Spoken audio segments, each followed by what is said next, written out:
Well, you look great, and it's a very nice coat. Thank you very much. Dapper, is that you jogging out there? Okay. No, okay. No, Were you able to look at the videos of the last 2 weeks by chance? I read stuff. I read stuff. All right, cool. That's the agenda. I want the agenda pack. How are you? There was a lot. Progress of Back. We've gone through most of them. A lot, I've had a lot. I mean, We've all had a lot. you liked the, good, good. It started. In a minute here, yes. Yes. They've done an excellent job. And the board of the commission has been great.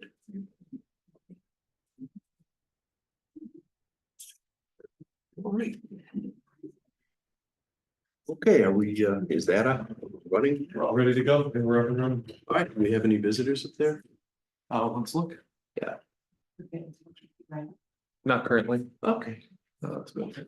All right, I'll call the meeting of the Parents Commission, Homewood Parents Commission for, what is today's date? March 6th, 2025 to order. A roll call, please. Member Banks. Here. Member Shefke. Here. Member Preston. Here. Member Quirk. Here. Member Cluck. Chair Rymack. Here. Okay. Thank you. We'll move on to approval of minutes. We have, the first item is the approval of the minutes from the November 2024 meeting. Unfortunately, while member Quirk is back, member Cluck is gone. And we only had 4 people at that meeting, so we have to put that off another month. We'll get to it. So we'll move on to the approval of the minutes from January 16th, 2025 meeting of the Parents Commission. Any commissioners have any changes, additions, corrections, anything? Commissioner Banks? No. No. No. No. Okay, don't think I did either. I think everything was fine. So, if we could have a roll call for the approval of the minutes, please. Member Oh, Banks. wait, I should Wait, we say, need a we have first and a Oh, my bad. a, motion, please. Approval of the minutes. motion. Second. Second. All right, roll call, please. Second is by member Shefke. No. Or Preston. member You beat Preston. me. Member Banks. Aye. Member Shefke. Aye. Member Preston. Aye. Member Quirk. Abstain. Chair Rymack. Aye. All right. Thank you. All right, then, public comments. Is there anybody here who would like to comment on anything that's not on our agenda? No. All right, thank you. We'll move on. Welcome incidentally. We'll move on to, the public workshop, part 2 for the village sign code update. Last month, actually over the last 2 months, but mainly last month, we had, most of the sign code presented at, I think most of it at our meeting. And today we'd like to finish up with the draft of our sign code. Hopefully, I know Noah is going to begin with the backing up a little bit and a brief review of everything that we've talked about so far. So I'm going to turn it over to Noah.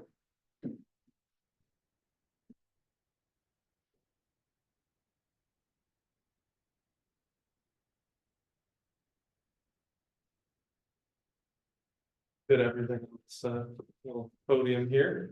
All right, Parents Commission, good evening again. And members of the public, thank you for attending the second part of the, or third part of the sign code workshop here. As Chair Rymack mentioned, what I would like to do is just briefly give a summary of what we've covered so far. And just to kind of catch everyone up to speed on what we covered in the first sign code update workshop. And then tonight we'll be diving into mainly procedures and different tools, kind of more sign review tools that would be part of the new code. And there'll be plenty of points for discussion. We'll follow the same format as last time, where after each section, we'll pause and have an opportunity for feedback from commissioners and the public. So briefly, just to provide a summary update, especially for those in attendance tonight. The reason why we are, let me just take a couple windows off that screen. It's looking like we've got even ads on the, it looks like ads on the screen. Let me hide all this. All right, so the reason why we're pursuing this is to kind of modernize and update the village sign code. The sign code is a section of the municipal code of ordinances, section 30, which regulates everything that has to do with signage. However, the last major update to that code was done in 1997. There were a handful of amendments done in 2004, but for the most part, our sign code is about 25 to 30 years old. And so you can imagine that there's a lot that's changed in 3 decades. Whether it is related to legal, the legal protections for signage as an act of speech, whether it's sign technologies, whether it's kind of different ways that local governments conduct business. There's been a lot of changes, and so this sign code update is meant to kind of comprehensively address a lot of those challenges. So we ultimately had 11 different goals that were just kind of different parts of what we were trying to address with the sign code update. The key ones we highlighted last time, obviously, were improving the organization. It's a lot of just condensing material in that sign code over into our zoning ordinance, section 44 of the Code of Ordinances. And the reason for that is to just put all development regulations into just one place. Signage is an integral part of development and commercial success. And so putting everything together into one place was a goal. We talked about meeting legal requirements, and I addressed some of the basics of the free speech protections, content neutrality that's required. We cannot regulate the messaging of signs, and there have to be certain protections in place so that people are allowed to express their protected speech through things like signage. We talked about a number of the other goals, the new technologies, revising regulations for multi-tenant development. So a lot of different things that are being addressed through this code. Tonight, we'll mostly focus on those later goals, the Appearance Commission Authority, sign variances, clarifying and simplifying procedures, and then just figuring out how to kind of put all this together into a code that works really well with our other development regulations in the village. So that is kind of where we were at the last meeting. Just to kind of give an overview, again, especially for those who weren't at the first part of the workshop, here would be what the new outline would look like.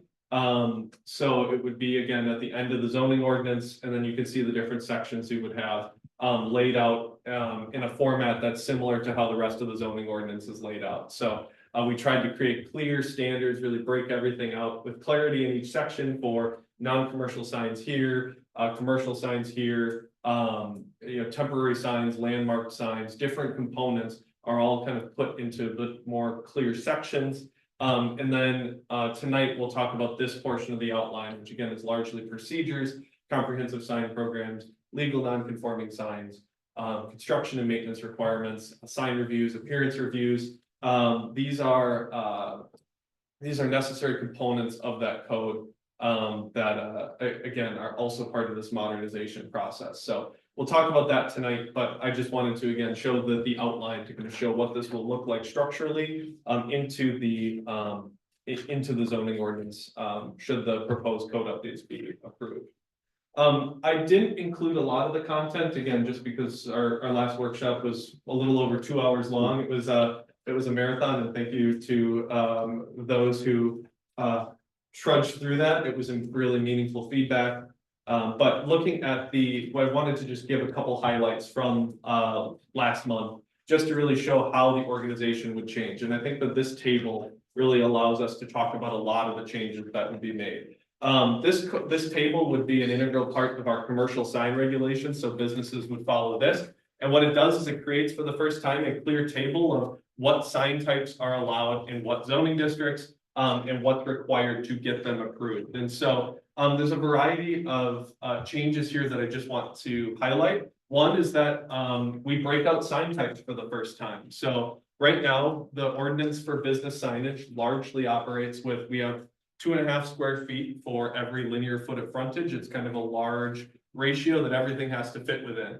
This provides a little bit more design, this provides sign standards for each of those sign types, and it clarifies what those sign types are, and then creates standards for each of those sign types. It breaks down where those signs would be allowed in our by zoning district. Those zoning districts obviously look very different in terms of their built form, and they're supposed to. Our downtown districts obviously look very different from Halsted Street, which looks very different from our our M1 and 2 industrial districts. And that's there's obviously a lot of differences in, how, the demands that are placed on signage, what some types of signage are needed for, businesses operating in those different zoning districts. And so this code is meant to reflect that.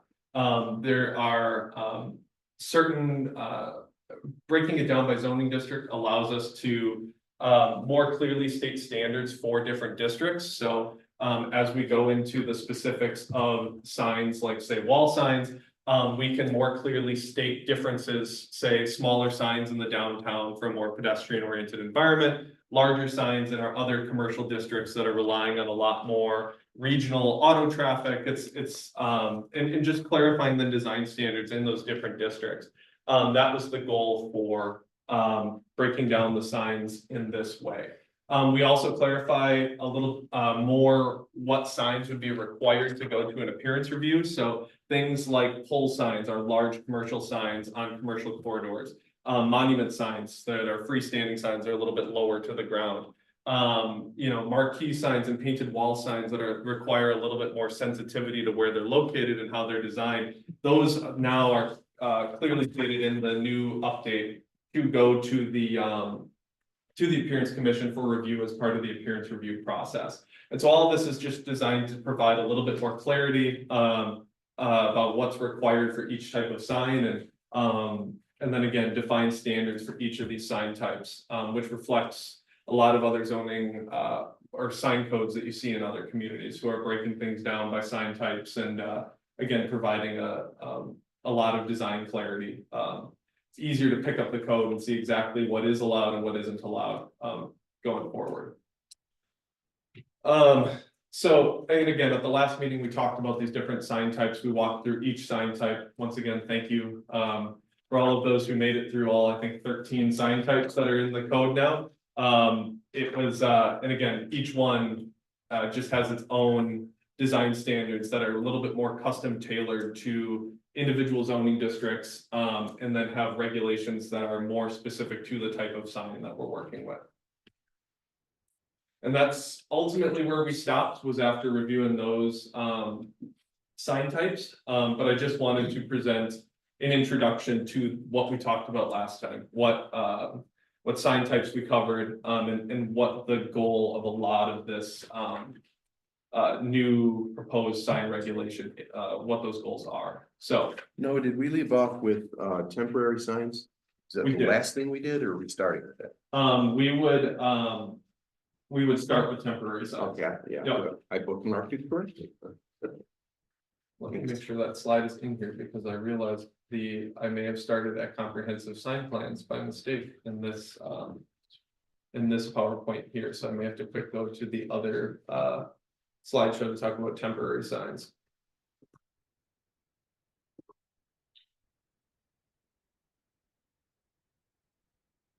Although we may not have talked about.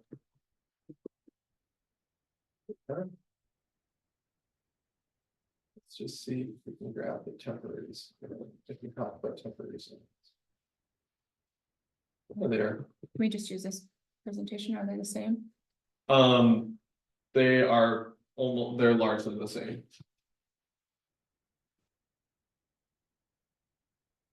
That's quick.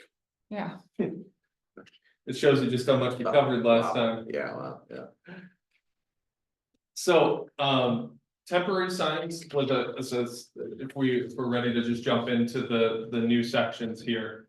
Temporary signs, we didn't change, a great deal from what's in the current code. Other than just kind of restructuring the outline of it to follow the way that our zoning ordinance is written. The only things that I wanted to mention were, just there were some design, a bit more clarity put into the way that our design standards for those temporary signs are stated. Just some things like, corners being secured directly to the building structure or ground, just again, to provide a little bit more clarity on how we want banners, these fabric wall signs that are temporary, to be mounted to a building or to the ground adjacent to a building. With freestanding fabric signs like the pendants you'll see around town from time to time when say business opens, just clarifying, how they're anchored to the ground. that they shouldn't obstruct vehicle pedestrian circulation. And then we just added some additional temporary window sign guidance. Just clarified that you can't cover more than 50% of the window area on that facade, again mirroring what a permanent window sign would be required to follow in the new code, and then just setting timeframes for each of those sign types. The 14 consecutive days for the large fabric wall signs, freestanding fabric signs, and then 30 days for window signs with no more than one approval every 90 days for those. If I may, 50% seems like an awful large amount of window coverage for a temporary sign. Is that what it was previously? I don't recall. It was 25 before. Yeah. The code read before that any temporary sign has to meet the same guidelines as the regular sign would, and it's no different. So this would be larger signs. than what Yeah, was yeah, allowed it before. seems to me like that's quite a bit. I don't know if I'm solid with that. 25% seemed reasonable to me for a temporary sign in a window. It's transparent, right? Transparent windows, obviously, so. Sure, the transparent area. I don't know, I don't know how everybody else feels, but 50% a lot. I'm thinking of, God forbid, something happened. How can authorities look in the windows? 50% is covered. I mean, there's a little bit less, another 50%, but does that 50% include all signage that's already in the window, or is that on top of what's already may have been approved for the windows? No, that would be the total coverage for all windows. Well, the way this reads is the temporary sign itself would be 50%.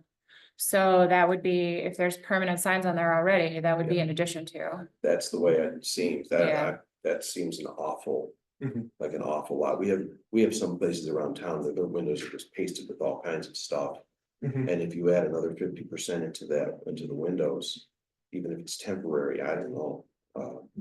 Anybody else have any feelings? I understand what you're saying, Yeah. because then it goes right back to, the signage, again, and we address the full window coverage. Yeah.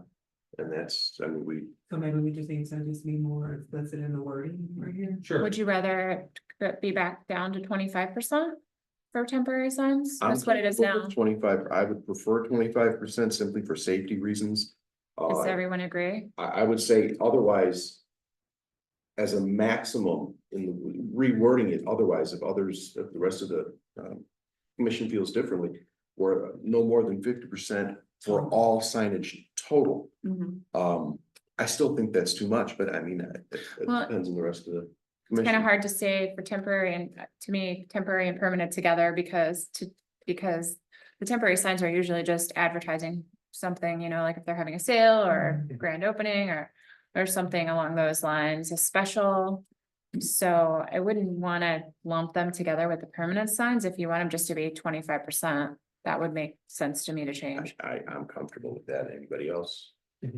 Well, can I just ask, like, as an example, Walt has temporary signs in their windows for their specials, for example, so their signs fill majority of their windows. How would this affect their business, for example, if there's? Which business is that? Good point. Walt's, Yeah. the grocery Oh. store. Yeah, they, Because I think they're already covering more than 50% of it. yeah, they don't have any kind of permit for this. That's just something that they've always done, I think, as a as a grocery store that's been around forever. They That's grandfathered the it sticky maybe. situation there, yeah. because Yeah, it's here- not something that's been enforced. Yeah, on one side, I'm talking about, we need to enforce these, but then we have grandfathered They're kind of grandfathered in, I would say. grandfathered quotes. Yeah, Well, I don't know, I'd like input from the rest of the commissioners on my thinking here. I mean, I think like even just drawing it out, like if this was the window right here. And then you had a sign here. But That's, yeah, but what if there's already signage over here too? That, I think they're going, so maybe she's saying maybe perhaps it's to 25% there. that's what I'm thinking, 25%, that's what I would like. We can certainly Right. reflect that with the code. Or Commissioner maybe Ward, a certain width, a certain one. length and width. Well, that's also gonna be depending on the size of the windows. Like Walt says, it was massive windows, but if they're windows, and, you know, like these. Unless it was done in a percentage, there we have 25%. But realistically, whatever number we use. How are they going to enforce it? Is someone gonna go up there and measure it? Right, Yeah, but we have to have And- something. Well. Which is worse, having something that's 50% and not enforcing it, Yeah. or 25% rather not enforcing it?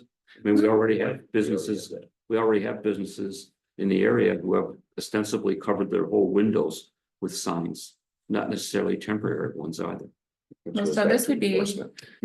you know, we have a separate application process for temporary signs where they come to us and they say, we're gonna do a grand opening. Sometimes the signs are up longer than they're supposed to be. Sometimes they're larger than they're supposed to be, but because it's temporary, usually it's one-off for a business. They're opening up and they're putting up all the signs. Was there, There are some businesses though that put them up all the time, like Yes. every yes, quarter. and to what end? I mean, Well, then what about 50% maximum of all signage with including temporary signs? Rewording that. Because the way this, like you started out by saying, the way this is read now, if there's 25% in the windows already, they can put another 50%, that's 75% covered. That's right. So if we reworded the 50% to make that the total of all signage, temporary and permanent, would that be okay? and what about the, The what thing- about, go ahead. What about the bar here on the corner that doesn't have signs, but they have all their windows frosted? We've gone over that 1,000 I know, times. okay, I understand that, but, so you're having. There's ways they can manipulate the rule. And It's always- I don't know, I just, Well, I just think if the problem is, we don't wanna have the sign a specific length because we wanna have visibility in it. But if they still have a sign up that's like this, even though it's 50%, it's still blocking the visibility. Yeah. So I think it's a little bit more than just the size. So how would we do that? Yeah, I kind of agree with that thought, because, I mean, if the purpose is for security reasons and the fact that, I mean, what's the point of leaving the top 20% open when the police aren't 7 or 8 feet tall, you know? That's true, yeah. So maybe there needs to be some sort of a limitation to not exceed a certain percentage, and that the exposed window needs to be at a certain height. Height, maybe that's it. That's, yes, are the police actually mentioning this as a desired thing? Yes, Mhm. the police and fire both. And they've asked to have the windows clear? Clear enough that they need to be able to see in And what is their definition of being able to see to get in? any space. I mean, they don't, I mean, I would, pick a little, yeah, as long as they can see in. I mean, they don't typically bring a ladder when they're trying to look in, right? So we Sure. want something at least height or lower, right? Sure. yeah, I like that idea. So maybe Can And the- 5 feet from the top. can we word it? Yeah, something like that. The copper still, I know. and that's so frustrating. Perhaps moving forward, like if we are putting limitations on the sign, the permanent signage, that is what counts. Isn't that kind of what our indication? And the was for dentist New are- businesses. I'm sorry, and the dentist across the street too. Was it this? That always has problems with their parking lot, I think, your neighbor, Mhm. and their windows are blocked out. yeah, and I think that's, I don't think that's our, because it's not signage, it's just covering, it's not our charge, it's But- the but- village board. I understand it, but in my opinion, it defeats the argument of that reason they're doing this is for security purposes and access to the fire department, the police department. And what happens if they have it bricked up front of the building? You can't look into the building. Okay, so my question would be, so what is the purpose of this rule? You know, I agree with you. You know, is it security? Is that why we're doing it? Is it ugly? You know? What's the reason? I think part of it is, yeah, if you have windows plastered with signs, that doesn't look very good, it's not very aesthetic. That's different though. That's not what you're proposing. That's not what I'm proposing. Right. You're not proposing that whether it's ugly or not. And that's a different issue. You're saying that this reason we do this is because we want to have access for emergency people to be able to look into the building. That's what I'm thinking, yes. Yes. Aesthetics is another Hmm. aspect of that, but that's not. Yes. Yeah, I would second that, like, I agree that security kind of comes before aesthetics, but you know, we are the appearance commission, so the appearance code does matter. Yeah, I mean, you're definitely doing it for both reasons. I mean, you want this sign code to have an aesthetic that, But It that, sounds like this is one that we might need to table and kind of think through. when I'm not here. So it's been. I don't know. yeah, maybe we could have, maybe the village could look into, maybe you guys could look into what other towns have done. Sure. Yeah. And how they've handled it. I like the idea of a certain height off the ground a lot. Mhm. But I just can't picture how it would look with clutter everywhere in the windows So, also, which wasn't my initial point, I know, but. so if they have base windows along the base line, you know, 4 feet above the ground, and you tell them you want to have access, be able to look over at 5 feet, and there's no window there, it's all down on the bottom, like casements on the bottom. What are you gonna do There's then? gonna be windows like that, that's where they're gonna look into it. I know, I just, But yeah, it just, It's a catch Go ahead, 22 Jim. because those signs are that are temporary are meant for people to be able to catch their eye. So if it's a sale or something that's promoting a product or anything. So if it's low and you're driving or it might not catch your eye, but then it's like, where do you draw the line? yeah. Mhm. And also I think it's, I find it problematic that, you know, Waltz is a violator of what we're proposing. And if I was a business owner and I was told I can't have this much signage in my windows, I would come in with pictures of Waltz. Mhm. Okay, and a copper still and everybody else I could find, you know, and say, hey, what the heck? Especially for a small business owner who's Yeah. trying to get established. And what about the gas stations? And somebody else does it too, where they have, they don't have a lot of signage perhaps in the window, but they move their display cases up against the windows because no one's shopping on the outside. They want to have somebody to walk through the aisles and look at their product. I think we're just, I do not like this. And it's obvious, isn't it? Yeah. I understand you do. Yeah. What used to be. I No, understand what you're I'm saying. serious. Yeah. And I think we should stay away from the percentage and concentrate more on the aesthetics. If that's possible. It's possible. That's also difficult, I understand. Yeah, that's well, okay, so we can get information for the Yep. next meeting. This should be Absolutely. one of the priorities on our Sure. of many things that we're talking about. And see what you can come up with and. Right, and it is important because the goal of this is also to just provide greater clarity and code about what temporary window signs are or are not allowed. And so you know, getting this right, getting this language right is important, so we can come back with some further more detailed feedback on that point. All right, thank you, no, so let's move on, I guess. We'll come back to it. We won't forget about it. You shouldn't have opened the door for me. I said you shouldn't have opened the door for me during the. Sure. It's an open door for everybody. That is the point of the meeting here, is Yeah. to provide an open door, for conversation. Okay, so, we are moving into procedures from here going forward, everyone's favorite topic. But it's something that we alluded to on a handful of occasions in the last workshop, and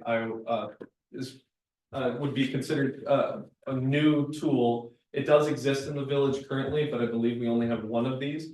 They would be comprehensive sign plans. So a comprehensive sign plan, the long and short of it is, it's a set of plans that demonstrate where signage is going to go. Across a development that has more than just one building. A lot of the signage that we're talking about right now would be, say, you have a single building and that tenant is just putting signage on their building. But as we've seen in numerous signage cases just in the past year and through past case history, things get challenging when we're dealing with multi-tenant centers. Right now, our code pretty much says it's the responsibility of the property owner to designate sign areas. But there isn't a real clear process for that, and it can create situations where it's hard to parse out signage between buildings. The Essence Salon Suites case was an example of that, a couple months ago. We've had cases with the 800 Maple Center, the low slum, strip center that's on the south side of Maple there that has a lot of signage along it. And understanding how signage might be broken down across the center like that. And so, a proposal from staff would be comprehensive sign plans.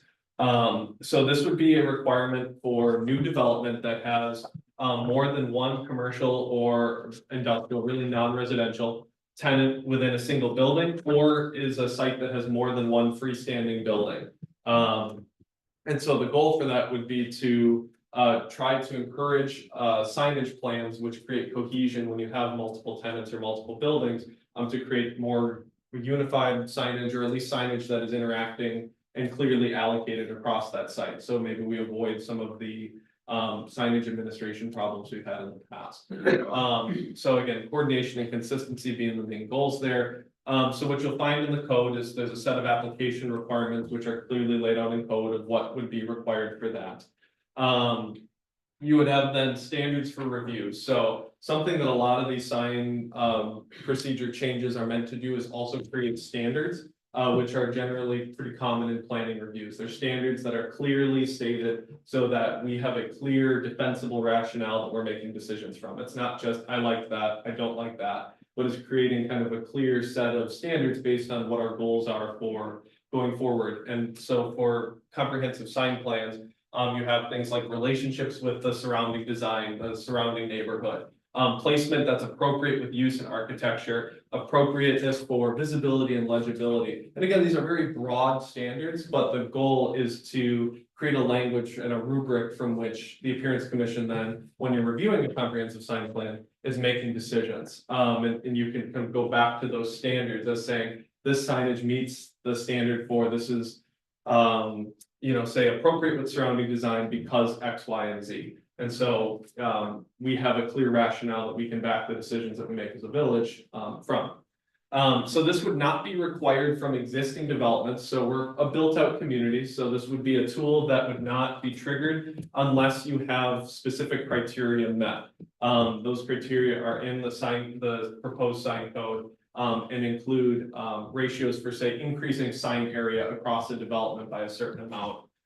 Or a change of use up to a certain point, or major alterations to the site.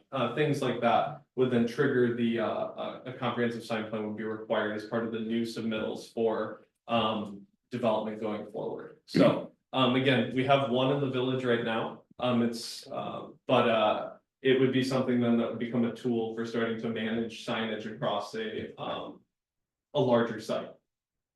Is a cash station considered an accessory building, a freestanding cash station? Which one? Like, Cash station. In a parking lot where you drive up of a bank, it's a freestanding building, and you go in with an ATM? Is that a freestanding building? So that would be an Is that an accessory. accessory? I mean, no, that would just be part of the building. Yeah. But You mean it's like freestanding? when you drive through, can you give me an example of where we see that? In Chase. Homewood, pardon? Yeah, Chase Bank. No, Chase No, Chase has, is Chase is connected. attached, Yeah. okay. Chase is attached. You have, if you imagine, what's the one, US Bank across the street, okay? Let's, just wait, please. Yeah.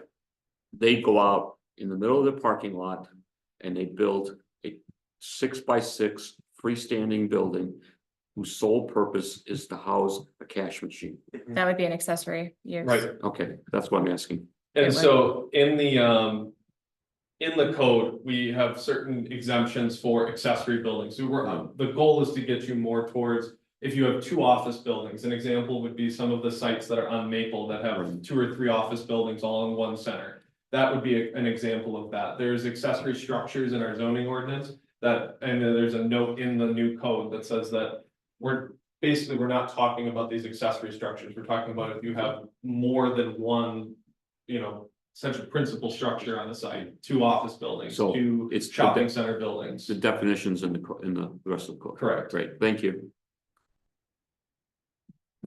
All along when we've been dealing with just about all the people who come before us, we're dealing with the business person who is opening the business in that little slot, which might be 20 feet frontage space, right? And they come and they ask us about a sign for their, CD1 kind of reminds me of that. And that is, they've got 20 feet frontage and they say, we want our sign for that 20 feet and we deal with them. But that says we should not be dealing with them. We should be dealing with, and I agree with that, by the way. We should be dealing with the owner of the entire plaza, who ought to be coming up with a plan that can then be enforced, for lack of a better term, for the entire stretch, including CD1 and the chicken place that's there and, That's exactly what this will do. Right, and so, so that means that, so Noah just said the word major. And I always, I always bridle when I hear that. It's like, what's major? Is CD1 a major change? You said if there's a major change, then you're going to induce that. Oh, yeah, I don't know. what And that- I don't know either. I'm just saying, when do you sort of say, we're not going to deal with the CD1, we're going to deal with the owner of the entire plaza, which I would, I would prefer that we deal with I with would the say plaza. going forward, the entire plaza will need to have a plan when a new sign is installed. And how do we do that? We we have a requirement in our code, and this will be in the zoning code for a comprehensive sign plan, and so. When the new business comes in with a new sign, we would contact the owner and say, we need a plan for the entire building. So when CD comes in, then we do that? Yes, Okay, and then that plan then has implications for the chicken joint and the Subway sandwich place that's there. and that plan would have to be followed. So when we get a sign for review, we would have on file this comprehensive sign plan, and we would, or plan, and we would say, Subway, your sign has to fit in this area, or, whoever the new business is, and then if they don't, then it would come to you. Okay, so I'll just make this comment, and that is, that seems to have some long-term major implications that we should really take into consideration when we're making this consideration. It seems- should, I mean, I'm it'll give us more confused. uniform looking centers. Yeah, I'm confused. I'm confused. Okay. sure. Again, so you have a four commercial building, 4 commercial tenants in a building. Yeah. One of those spaces is vacated and gets a new tenant, which makes them no longer. They have to do a new sign plan. The existing 3 tenants, do they have to redo their signage? No, Okay, thank you. it only applies to future signage. Right. And What so- happened? Okay, so Yeah. I'm confused like he is. But, Contagious. I'm sorry? It's contagious. Yeah, well, please stand further away. So what does the plan say then? If, I heard what your answer was, and if you're not gonna change the other 3 signs of those. You can't make, well, so. the Well, plan is okay, gonna so show you- I'm not disagreeing with Yeah, you, the- but what does the plan then say? If So- you don't have to change the other 3 signs, what does the plan say? The plan says going forward into the future, we are going to not do this business by business. We're going to look at the entire facade, so the building owner will send us the entire facade and show us in boxes and in areas where the signs belong. Right. And so when one business goes out, then they're gonna have to replace it with a sign that fits that plan. Right. Except So- that some businesses won't have a design that fits. They won't Yeah. now because, they're existing. Right. But the future plan is like in 20 years. it's all So gonna be future different. plan meaning a new building being built. No, So existing buildings. so maybe an example I could pull up on a screen here. So let's just. Let's say that, so these are examples of buildings that fall under No, I'm sorry. Homewood Brewing Company is one building.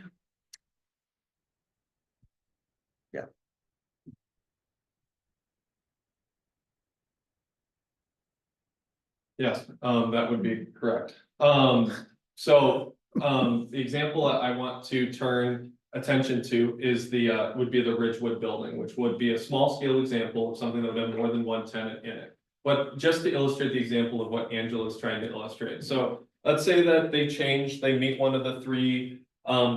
Triggers, I guess, for lack of a better term, that would require the filing of a comprehensive sign program, and I'll go through those three triggers in a moment. You could have the property owner come and create a comprehensive sign plan saying, okay, we're gonna change the Ridgewood signage, it's gonna fit within this sign band area.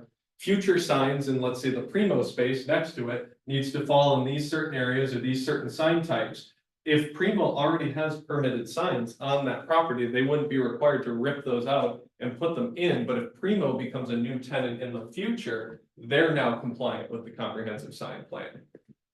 So it's but again, the goal is to start to get property owners to invest in these plans so that we're creating at least sign band areas and we're creating plans that at least start to coordinate signage across the larger site, which right now has been a major problem with some of our multi-tenant centers. Are we still talking about square footage or are we talking about specific locations? So both.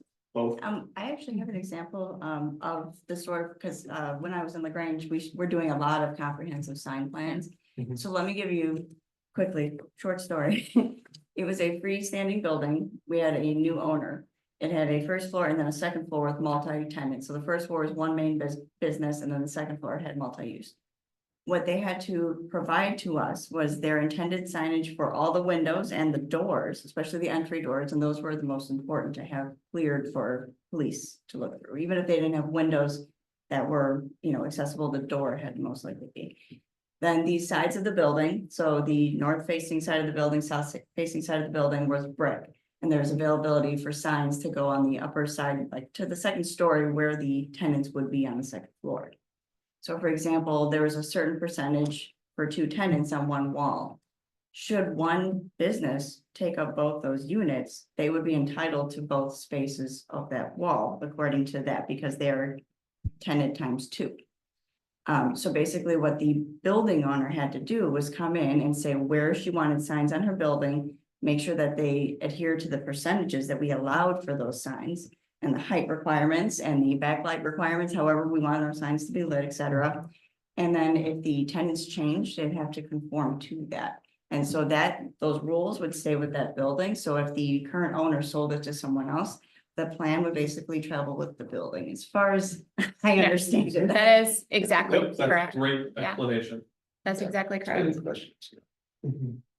That's clear. Right. Thank you. Yeah, and again, then in the comprehensive sign plan, I know that we talked about, I believe, Chair Rymack, you asked what would be in it. So you would have essentially, and this is what we have in the code, elevation drawings or images, that show where signage would be, or sign band areas would be proposed. So where can those signs go? And then if you have sign details for signs that say, let's say I build a new building and I want to install some of the signs right away, you would include any sign details that you have available in that package, that comprehensive sign plan. And then if you want to kind of alluding to what member Banks was saying, if you have specific details about lighting or other things that you want to do to create more visual compatibility, or you will have a certain design vision for your development, you can place additional standards through that comprehensive sign plan program. Would that come to us or would that come to the village? So the original plan will come to you and you will approve it, and then we'll have that on file. And Mhm. so it will determine the size, the shape, placement of the sign so that it's comprehensive on the building and they're all. But Right. it won't come back to you if the next tenant complies with it. Correct. Unless they ask for a variance, If correct? they ask for variance, then it would come All back. right, that's clear to me. Thank Are you. they stuck in a comprehensive plan forever? Let's say- Until they get a new approval, yes. Okay, that's. Yeah. Right, and so, one comment that I also wanted to make here, with, comprehensive sign plans. Is comprehensive sign plans as proposed right now, would also provide, the opportunity for, modification of standards, provided that the appearance commission, approves of those modifications. So that would be included in the comprehensive sign program. So I can give you an example. Let's say that I am a new business on Halsted and going into the KFC building. And I have a really unique sign that I think is really special for that site, but it's bigger than what an individual wall sign would be allowed to be in the current code for my lot. But I think it's really unique to this center and what, you know, I think it really could help make the rest of the center look better, just as an example. I could bring that forward through the comprehensive sign plan program to approve that modification that would again, allow that sign to be built, provided it's within that approved comprehensive sign plan. So right now, we tend to look at those types of cases through variances. People will come and say, I would like a larger sign. But variances are really meant to be a specific hardship that is very narrowly defined. When you have something like this that is more design oriented, it probably should go through a more design oriented process. And so this allows you to look at the signage as a whole across the site, understand what that signage would be doing, and potentially look at a modification that would be allowed on that site. So it'd be similar to kind of the planned area development we do, or planned developments that we do with the Planning and Zoning Commission, where a developer can come in and modify standards provided they meet certain criteria for that modification. And that's why we have standards for the comprehensive sign plan, is also to look and say, do those modifications meet those standards? And then that would go into that comprehensive sign plan as well. So you would review those types of cases, like I would reference the Dave's Hot Chicken case we had recently, would probably be closer to falling under this process than under the variance process, which is explicitly for specific, very narrow hardships that are not self-inflicted in any way. Yeah. I get that better. Thank you. Anybody else? Commissioner. So, we're starting a whole new process with this, right? What can we add to this?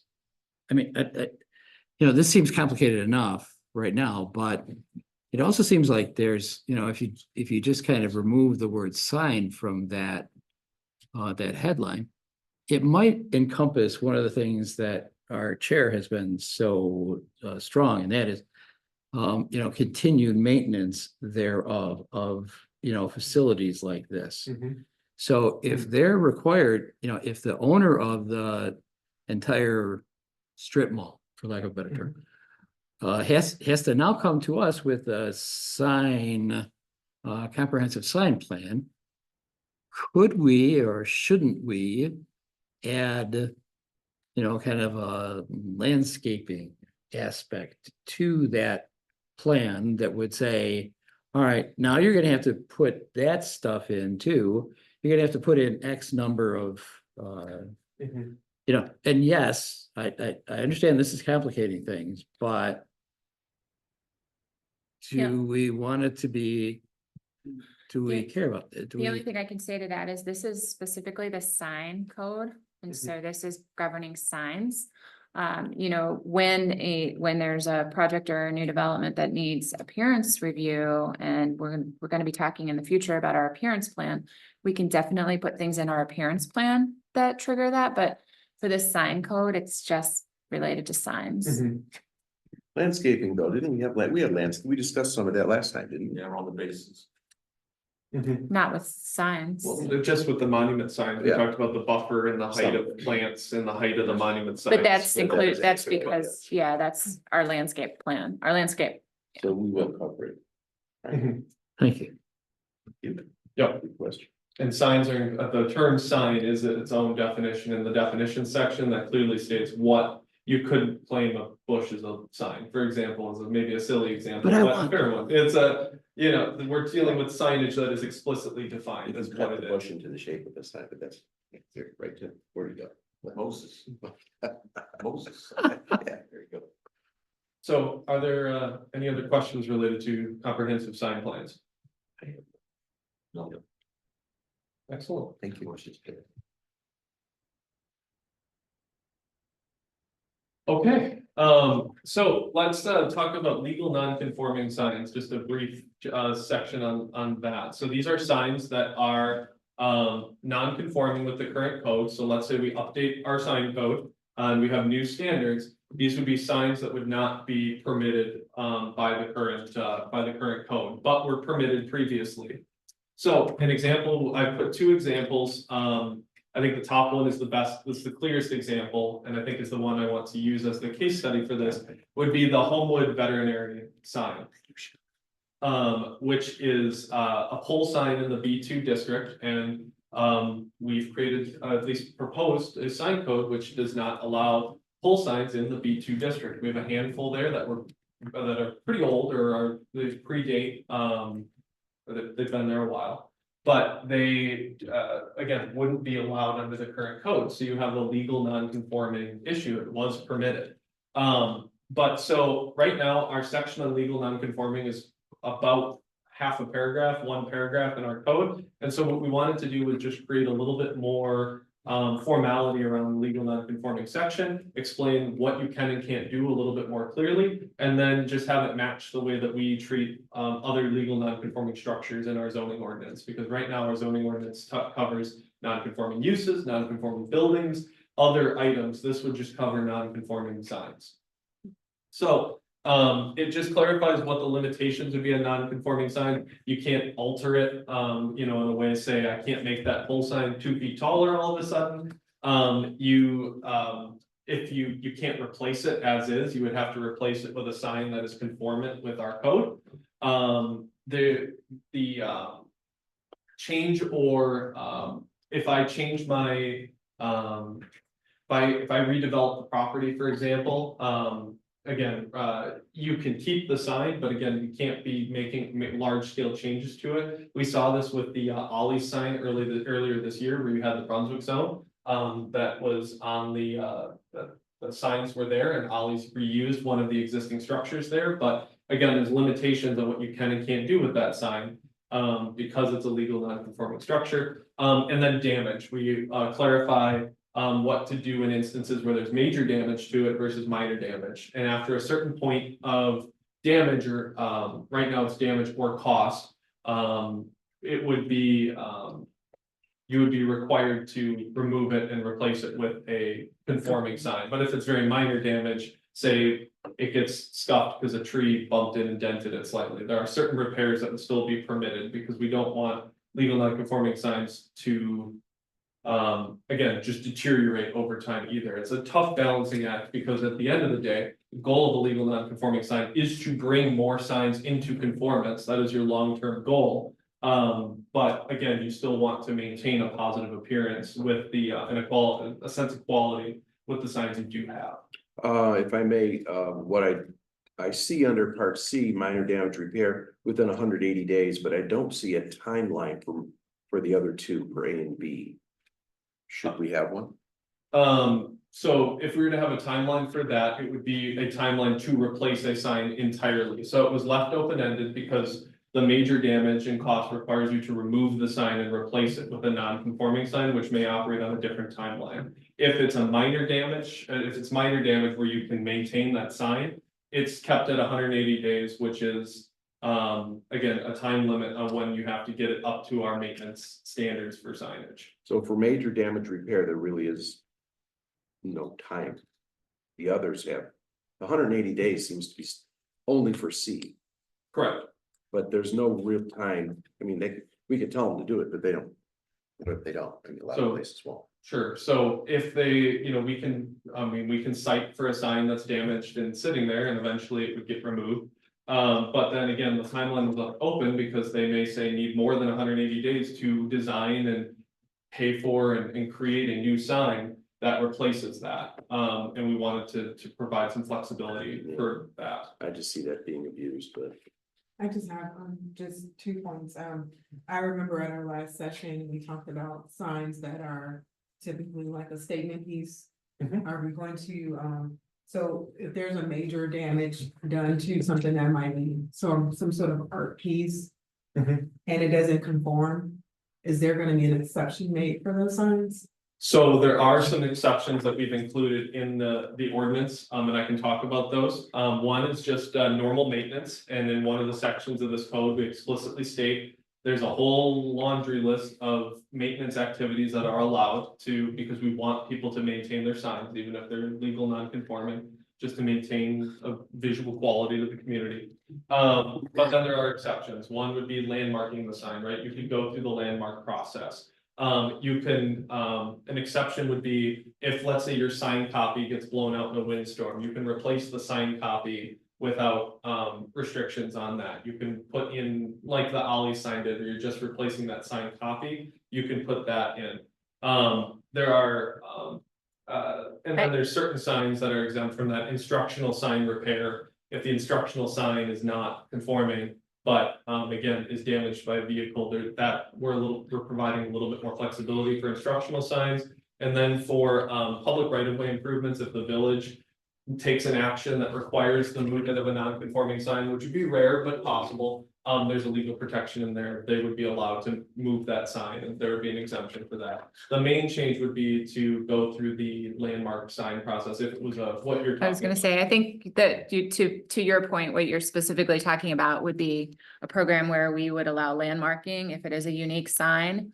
And in that case, you know, you have a sign that's unique, we would take it through the landmark phase, and then it would be, you'd be allowed to keep it. Mhm. And that's another, I think we're gonna talk about that later, but yeah, specifically, that would be the process.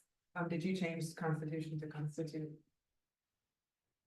Where it says repair does not constitute an alteration. then- Oh, I see. Constitution and alteration. We can make that change, absolutely. Thank you. Okay, and then the last topic on non-conforming signs is sign abandonment and sign amortization, which I think is an important conversation to have around maintaining a sign code. And Chair Rymack starts to touch on what we've talked about as a commission, with the commission, in terms of maintenance and figuring out what to do with certain types of signs that have been non-conforming for a long time. And so you have two actions here that are, one is in the existing code but is clarified, and then one would be new. So abandonment is in the code already, but again, this clarifies it as a strict deadline of 180 days for removing signs for businesses or activities that are no longer occurring on site. I'll give you a great example of this. The Children's Colony at Cherry Creek, that sign was up for years after they left. Years and years. So we're gonna give them a timeline so that they have to take it down after a certain amount. Right, and then we explicitly state what That one was there happens. for years. We explicitly state what happens after 180 days. The village will remove the sign and it will be provided as a lien against the property. If I may, it doesn't say the village will, it says the village may remove the sign. Oh, May- that should May say, indicates they don't have to, your village doesn't have to. If we're gonna be doing that, we should change may to will. does the code itself that we've written say may? It says may. It says after 180 days, abandoned signs may be removed by the village. It should say will be, right? Will be, okay, Yeah. thank you.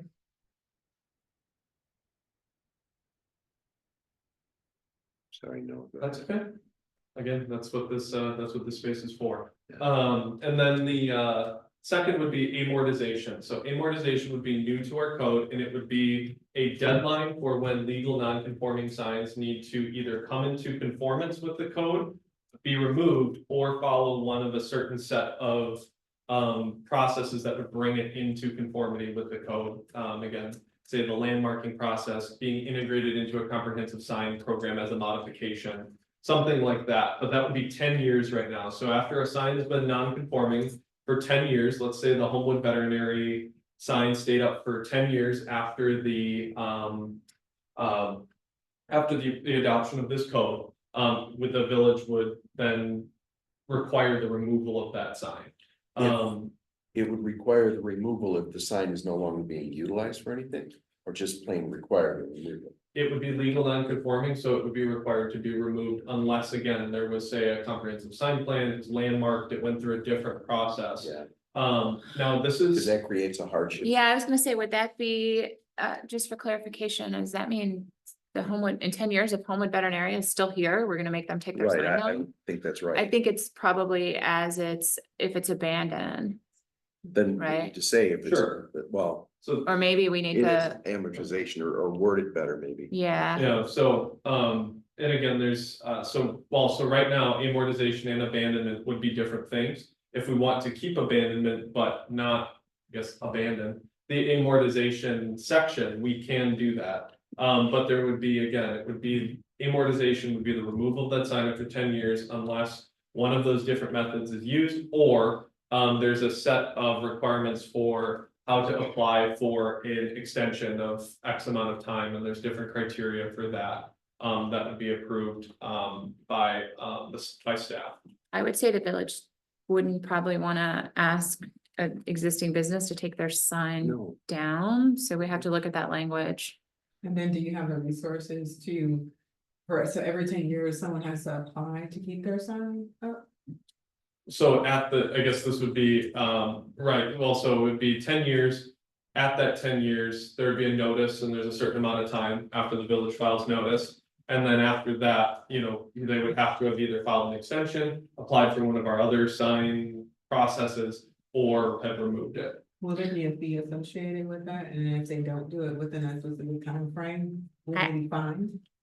I don't know if the village board would be comfortable with, telling an existing operating business to take their sign down. I think it's I'm gotta not be. comfortable with that. I wouldn't be comfortable with it either. I think it's gotta be if they're, when they move out or something. Or if the place has been abandoned, and if it's been Yeah. abandoned for 10 years, 10 years is a long time. 10 years is a really long time 5 to be years, abandoned. maybe, but if it's an abandoned place and nobody's using that sign for 10 years, I'm gonna be complaining. Well, so abandonment, if the sign's not being used, it's 180 days. This is the Oh, sign that's is true, is in yeah. operation for 10 years. And the But- goal was to make it long to provide, as much time as, I guess, reasonable, I guess. I just So when I can't think about do it. amortization, I think about a company is utilizing that as an asset, and that's when they will replace it.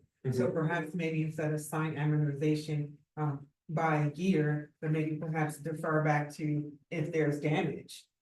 Then they have to make a modification, but So that would just be remove amortization, this section where it'd be required after 10 years and just rely on the other avenues where legal non-conforming signs are removed, say when they're majorly damaged, when they're abandoned, when they're rely on these other avenues and just don't worry about the 10-year timeline if the Yes. business has been in operation for 10 years. and the sign is in good working order. Yeah, I think so On too. that's fair. I think that makes sense to me. Going back to sign abandonment. When you have a monument sign with, like a Cherry Creek, where you have listing a variety of tenants. Does that face that? For the tenant that's no longer there, have to be removed within 180 days? So that would fall into the 180 days. Yes, Because the sign isn't abandoned. it would just be the the business would Yeah, have to be turned up. so, Yeah.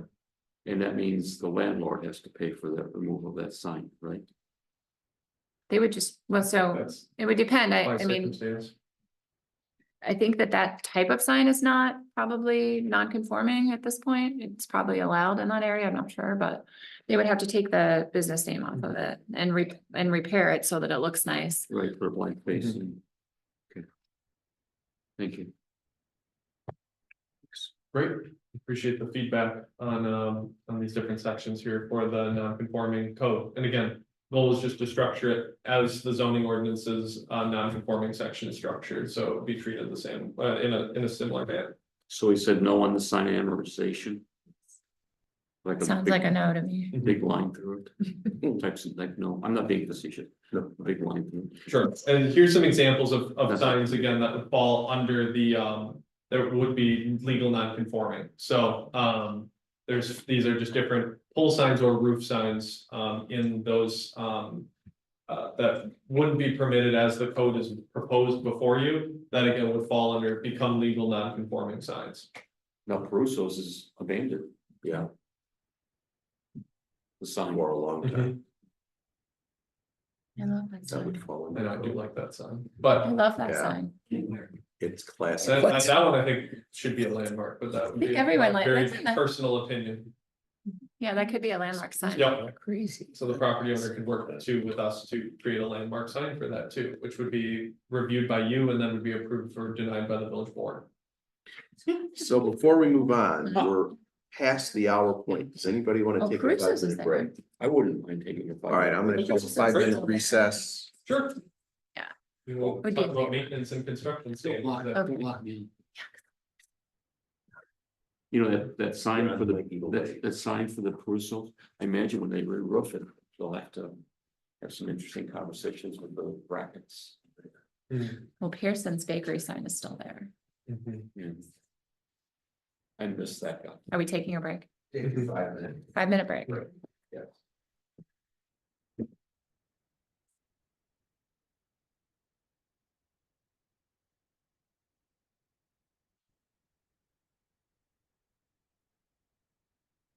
Does anybody need a water?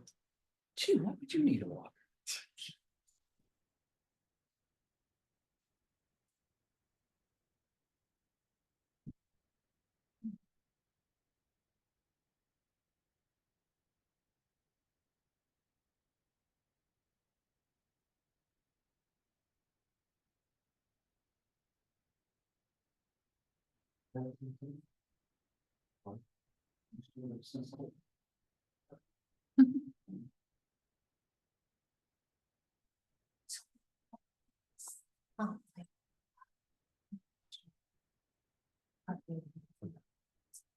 Yeah, we don't allow those signs in B1, B2 districts.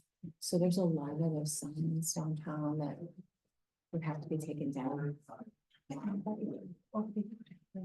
So like, you remember Bogart's sign? Yes, and so when Homer Brewing came in, they took it down and they have signage on their building, but they could put a monument sign and stuff.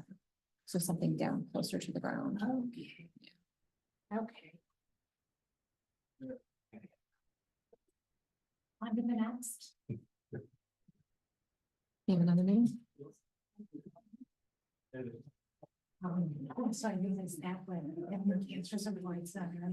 There's a lot of those downtown, and you know, I think the time to, if we want them taken down, the time to do that is probably when there's abandoned. Right now, funding would be the number one issue, they were really rather close off than and elsewhere and have to. I would think so, that's a big expense. But also they would lose their visibility. Yeah. That's probably one of the reasons they located there. Exactly, so that's. I think that means it's not an So, event anymore. you know, the sign that is He does, available, it's not an and event. if that's what's actually included. No, that's what, like, what we have, or what, like the churches have, the monument signs that are done. Oh, they lose a lot. Oh, I didn't see Did we it. lose the media? That's the thing. We did. We lost our media. Something we said. Like, so this Or is- just boredom. I always say to him, you know, it's an event when he's here, Yeah. so it must not be an event anymore. You know, it's- Not that space.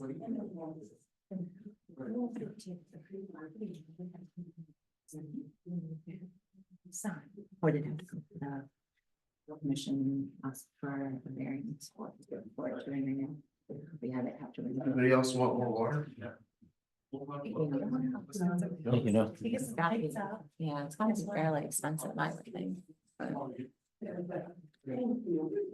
And then you can be the buys that building.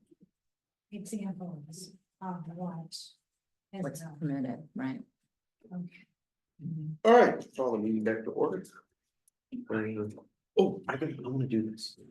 All right, thank you. got the gavel. Gotta do that. All right, Always wanted to do that. oh, well, thank you for working through a pretty, it would be I would say a controversial topic like sign amortization, but we can move into something that is probably a little bit less controversial, which is maintenance standards.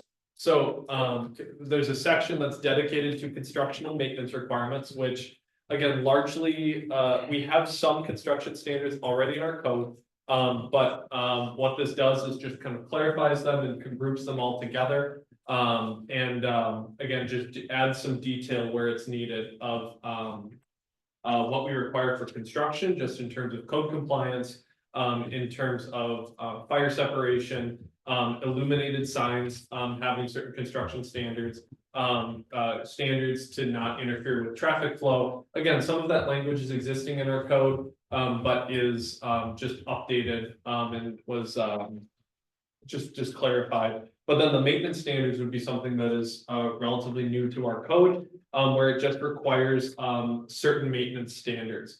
It clarifies what maintenance is, and there's a long list of things to fix, including the chipping, peeling, fading. I won't read the entire list, but it clarifies what we would expect to be maintained. What is outside of a maintained sign that would need to be addressed via maintenance.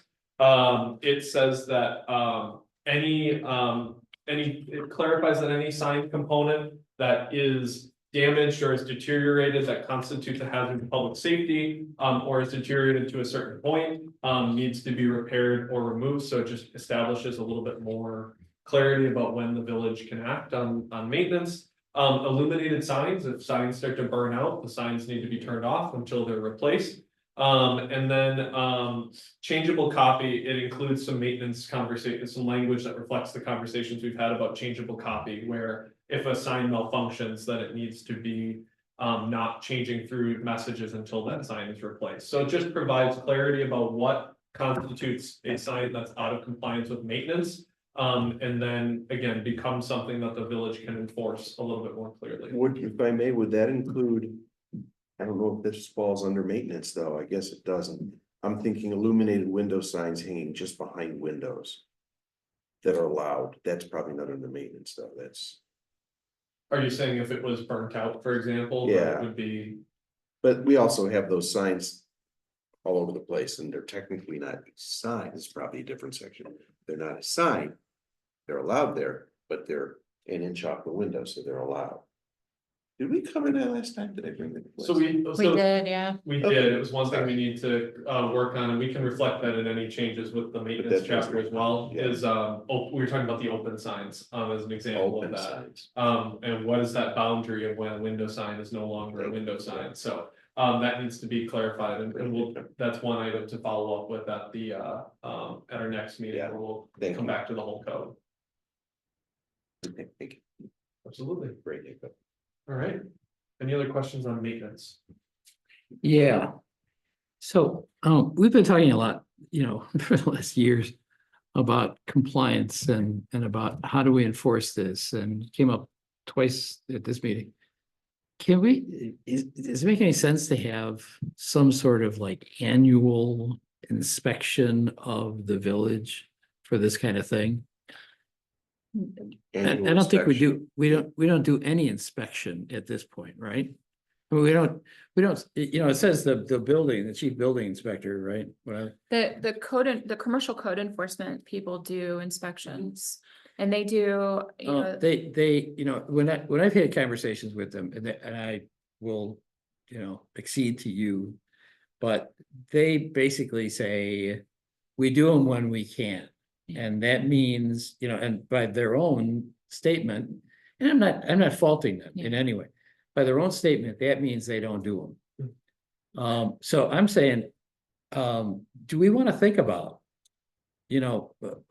instituting an annual kind of curbside inspection?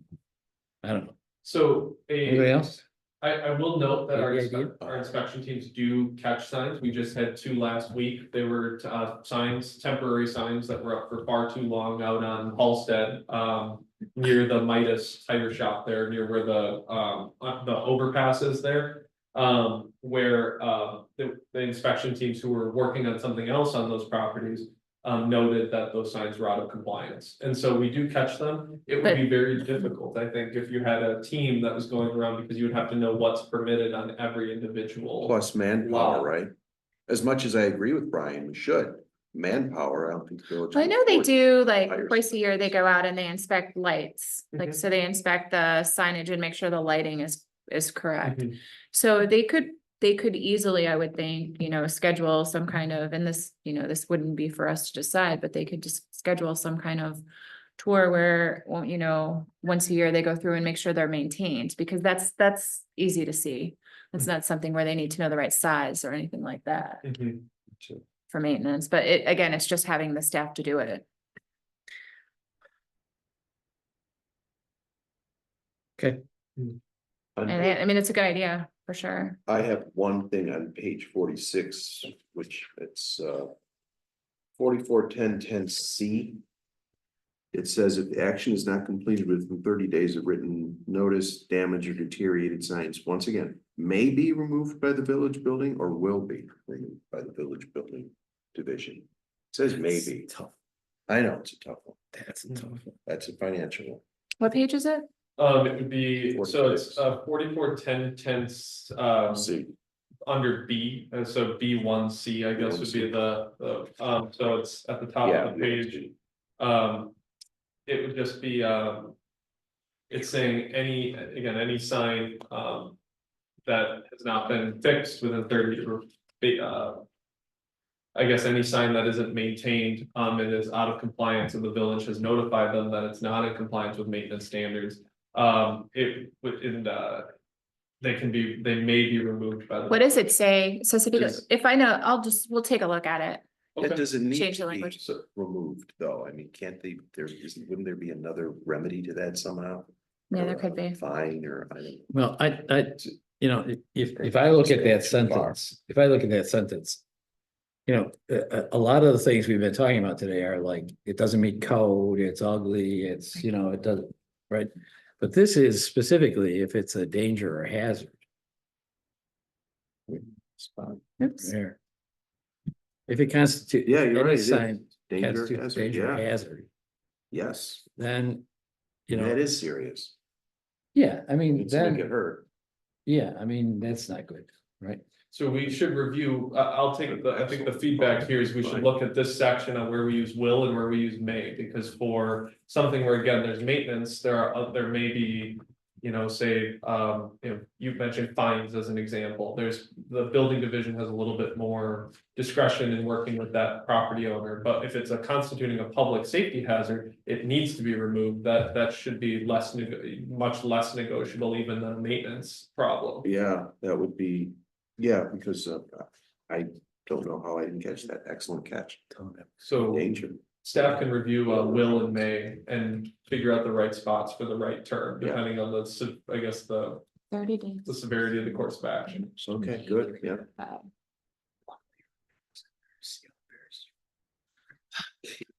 She'll watch it. She'll listen.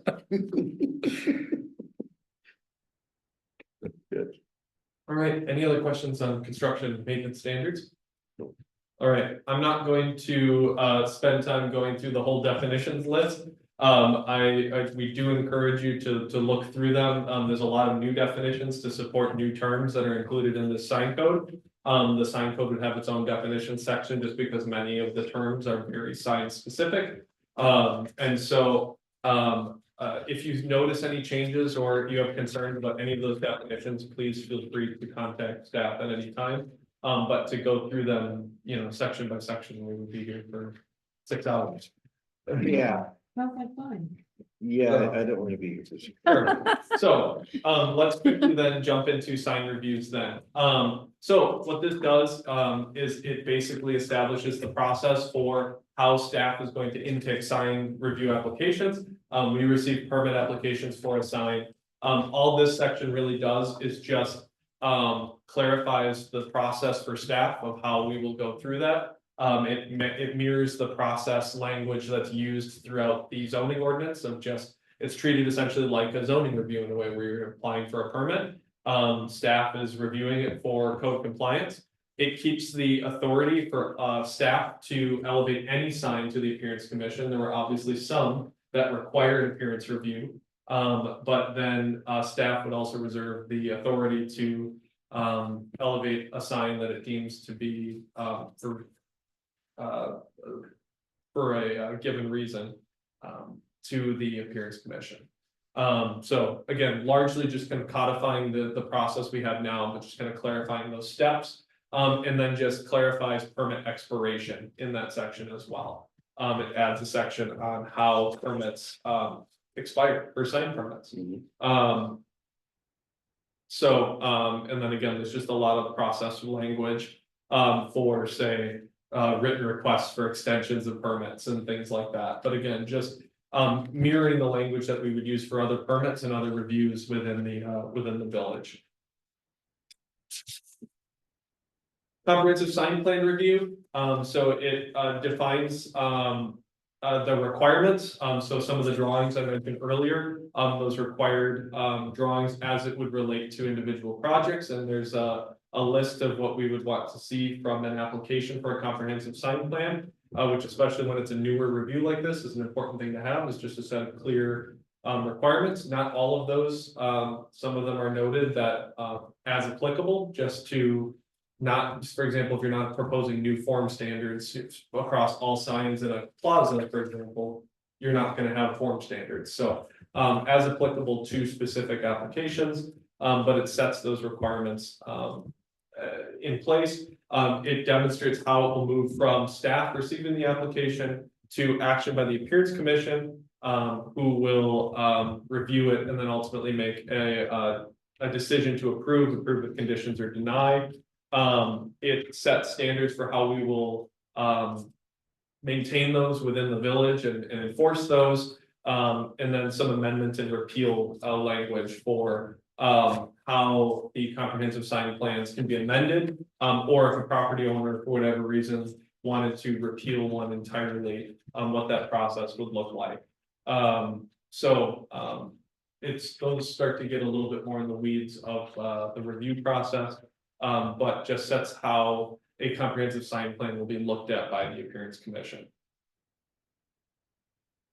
The one thing I want to note in that is that signs compliant with a CSP would just stay at the staff level. So let's say that somebody creates a comprehensive sign plan and has specific sign ban areas and standards. When staff gets a new sign proposal in the future and the sign conforms with that comprehensive sign plan, the tenant signage works in that, staff would approve that administratively. It would not come to the appearance commission for review. Right. If that's something that we want to leave that flexibility open to still elevate, we should repeal that, or we should remove that section, but it's worth probably discussing here. Anybody? Yes. So I have a question. I apologize if this was handled during my absence, but do we have some kind of guidance or indication that some of these things like comprehensive plan, et cetera, are going to be have the status of an ordinance? Is there any sort of clear explanation what stays in the ordinance category and what is, a sign code? You know what I mean? To me, a code means these are really good ideas and, and you oughta, and there are some administrative processes that you use to enforce them, shall we say? But an ordinance has a lot more. I mean, we've had this discussion a bunch of times, if you want to change the size of a sign, then you need, and it's outside the size of that would be allowed in the ordinance, then you have to go through that variation process. But if you violate the comprehensive sign plan, you similarly have to go through that process. You'd have to go through a variance process. So is there any kind of indication in this, process document where you sort of assign status, for lack of a better term? This is here's a perfect example is the sign review. You just said if the new sign meets the characteristics that are in the comprehensive sign plan, then it will stay with staff. Right. And I don't have any problem with that, but are there, I don't. Yeah. So it doesn't, I'm not saying we need a variation for that, or a variance, I should say. But is there anything that sort of defines those differences? Is the question if we need, so are you saying that we need a way to codify modifications in the comprehensive sign plan? Let's say you make a modification the way that we do for a plan development, which goes to an ordinance and is approved by the village board and is signed by the village president as an ordinance. Is that what you're asking, that it would be codified as a? Because right now, our sign variances where you vary from code, do not fall under our zoning variance process. And so they don't go to the village board. The appearance commission have been given the authority to make that, decision without an ordinance signed. That's been maintained. That's why the sign variance process has been maintained separately, from the zoning variance process, because if it was a zoning variance, it would go to the planning and zoning commission.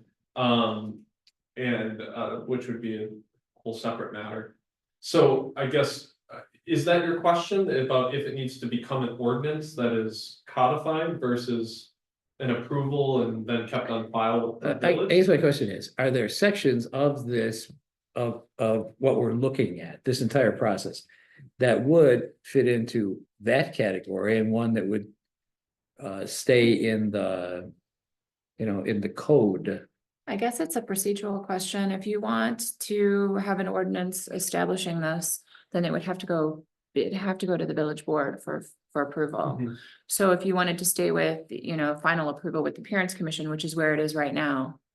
Otherwise, it would need to go to the village board and they would approve an ordinance. Mhm.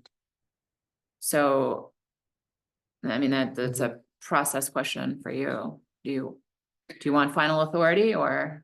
Okay, so that, I mean, what you just said sounds very reasonable, but I think, if we're going through all of this work, that ought to be written down somewhere. You wanted to go to the village board as, Okay, so It would, I think maybe that's something we ought to consider. okay, no, I yeah. About that. think that would work. We can look into that. I mean, it would still be a document that's on file with the village. It would be the same way that, say, a site plan review has drawings that it's required to be in compliance with when, say, additional permits come in the future, things like that. But a It's site not- plan goes to the village. No, it It does doesn't. not. It doesn't go to the village So board. that means So- that would take away our authority. If you were No. to take it to, Well, not take it away, you would become a recommending body to the village board versus making the decision, and then it's kept on file with staff. And so that kind of really takes away the purpose of having us here, we're just making Mhm. recommendations. Yeah.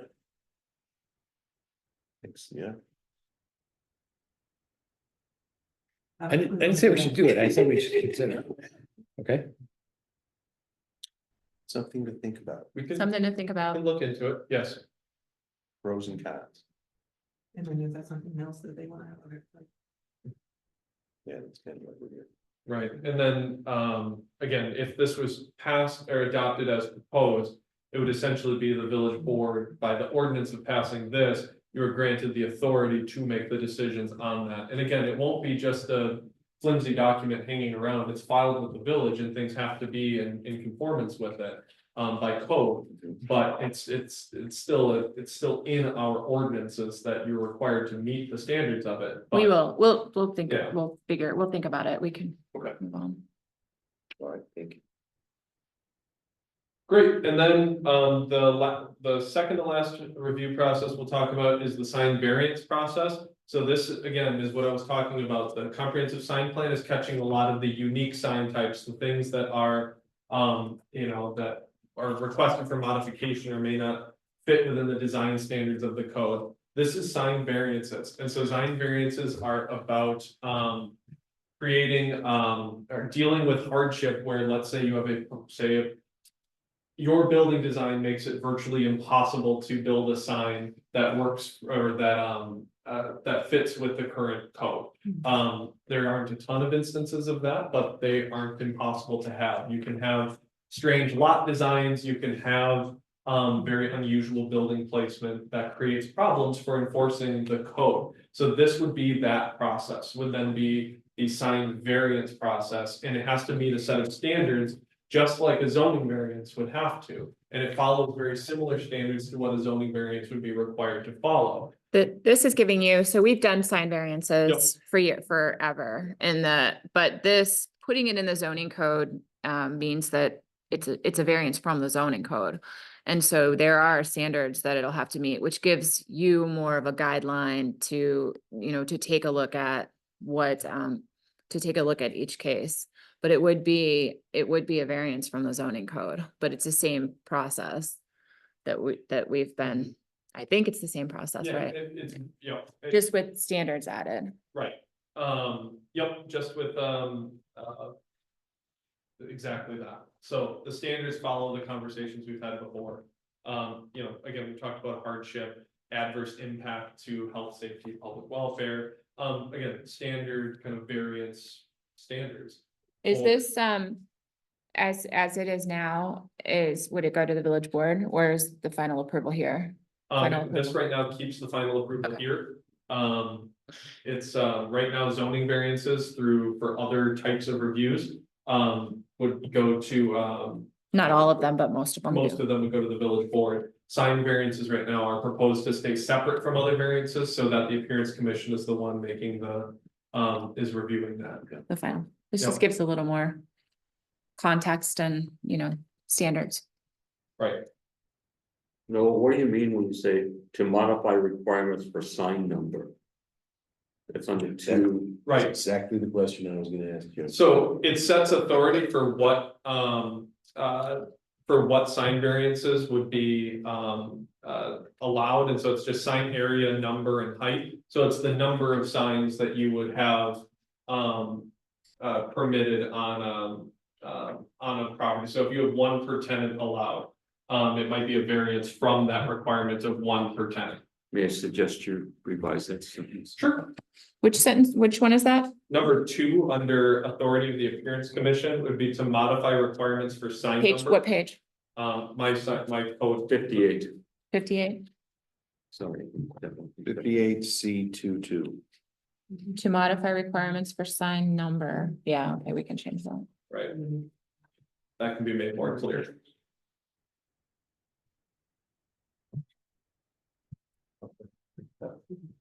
Okay, And then Thank you. on page Sure. 58 as well, I think we proposed a letter F. Will it negatively impact the nearby or adjoining businesses? Page 59, right?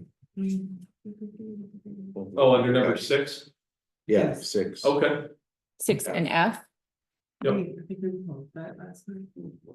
Will it negatively impact nearby or adjoining businesses? Yeah, So we're adding. we did. F. okay, great, I also had for the same, exactly the same thing, only in D. 6D, it says, if granted, will the sign variance negatively impact or harm the architectural character? I would like to add, or general aesthetics of the area in which the sign is proposed, okay. which Okay. would go along with that. Mhm. Okay.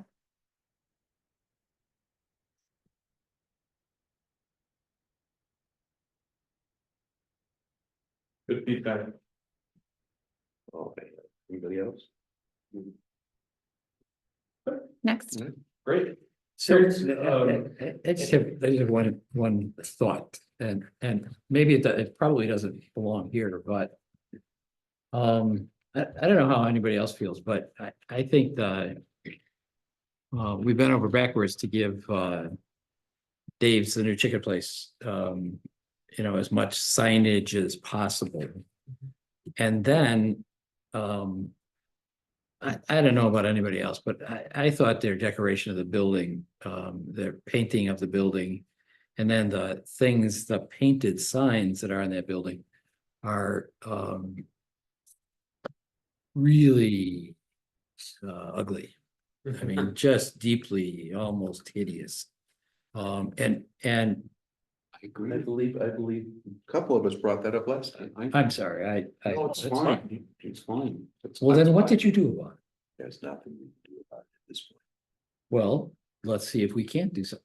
Seriously, come on, that's kind of like. Doesn't that legally fall underneath the, The new code or the new. whatever the law is there about? Freedom of expression, Yeah. Yeah. So there we go. We also, constitutional rights. we also spoke about how the mural didn't turn out quite the way we expected. The one right over here? Yes, So the one that I'm expecting they're gonna finish in the spring because it's half done.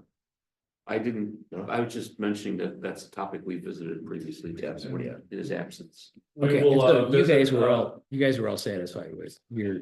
It's very subjective decision. though, No, because, Chicken, no. No, or the mural. We will, The mural over here? yeah, I'm in agreement. It's okay, but it's not what I expected. We'll But- talk about murals and public art here in a Yeah. moment here, one of the last slides here in the presentation. It's very subjective because I've heard from people that they love that. Yeah, I've heard Mural. both too. I mean. I mean, or- lots of people love the Target sign, but that doesn't mean we want it to be, 100 feet long, Right. I don't know. It seems like Well- there's been a huge amount of work gone into defining signs.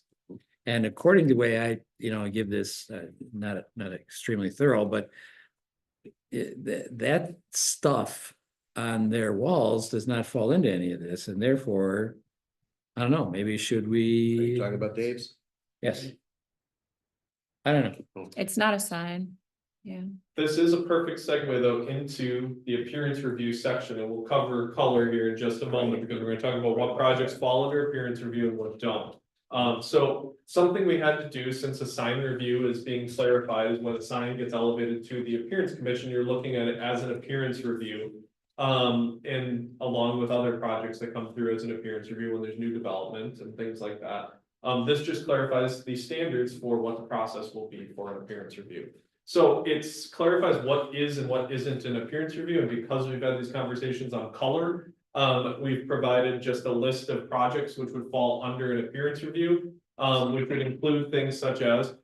Any construction or alteration requiring a building permit, movement of any structure or building, which is just a holdover from the current code.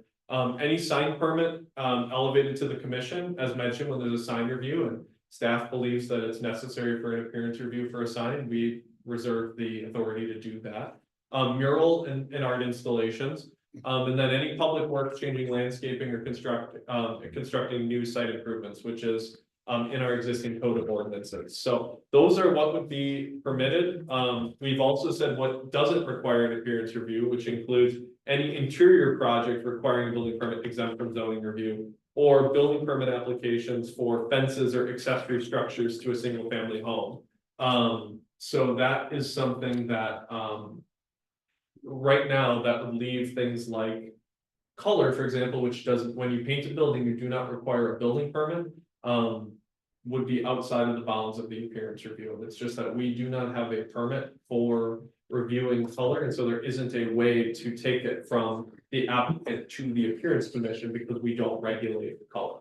As it is now. As it is right now. Now, if we want to explore that further, that's. But I mean, color, that's.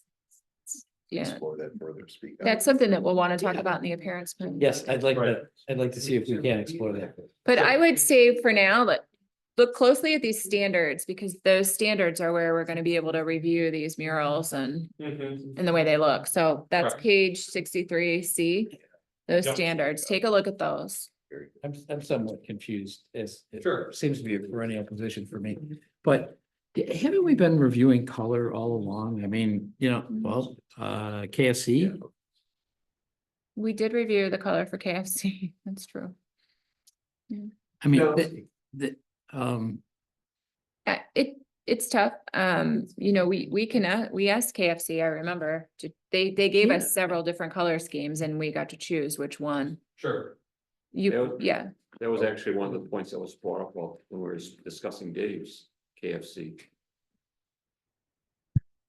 KFC, I mean, like we did it before, why aren't we doing it here? And to be fair, when you look at a new development, let's say, we looked at it when we looked at the, Italian restaurant at, in the old Citgo gas station on 183rd Street, you get appearance review that is a whole set of documents, which includes elevations that will indicate color. But Again, the K- color. changes. KFC wasn't a new build. Okay, They were changing their branding and they did give us options. We asked for options and they gave it to us. So you can always ask the applicant for Mhm. options. right. Is the action by the appearance commission something that's new? Where it says we should review the application and any oral and written comments received at the public meeting and determine the level of compliance with zoning requirements and standards for murals and art installations. Yeah, the murals and art installations, I don't recall that. previous. Which section are you looking at? So we're looking at Okay. page 61 or 44-07-15. Okay. I thought we were talking on the appearance review. Well, I've got a whole section on the mural and public art installations, because it'll be a point of discussion here. So I will, We'll come to that. yeah, we'll come to that in just a minute here. Oh, I Oh. thought that's where we were. Right, because under appearance review, looking at, under 440714. I thought you were talking about under number 5, which was, just says that it should be, reviewed with the appearance plan as the set of standards for the, appearance reviews. So I think we can move on to Okay. murals and art installations. Okay. So looking at murals and public art installations, which again, because there have been murals proposed in the last year, has been a topic of discussion. So the new code would have murals and public art installations as a separate type of improvement that would be reviewed by the Appearance Commission. So a mural is defined, we provide definitions in the code for murals and public art installation. Essentially, this would be, say, a work of art that has no commercial messaging, as defined as not advertising, again, anything on or off premises. And anything that is doing that kind of advertising is a sign that would come to you, that would potentially come to you for review. The appearance review reviews the proposed design, and there's a set of standards that the Appearance Commission you will look at to kind of evaluate public art and mural installations. This is to provide just a level of at least a framework for making decisions around public art and murals, which again are left broad, but are just a way to, again, like some of the other standards proposed, just the framework for making decisions around public art murals. Is it contributing to the area around it? Is it causing any impacts on surrounding properties that we don't want? Things like that. It allows you a rubric for those discussions. In this case with murals and public art installations, similar to what we had with Nate Otto's mural on Ridge Road, it would go to the village board then for final approval. The Appearance Commission would be a recommending body. In this particular case. Yes, in this particular case. So for these, for murals and public art, you would be again the recommending body to the village board for final approval.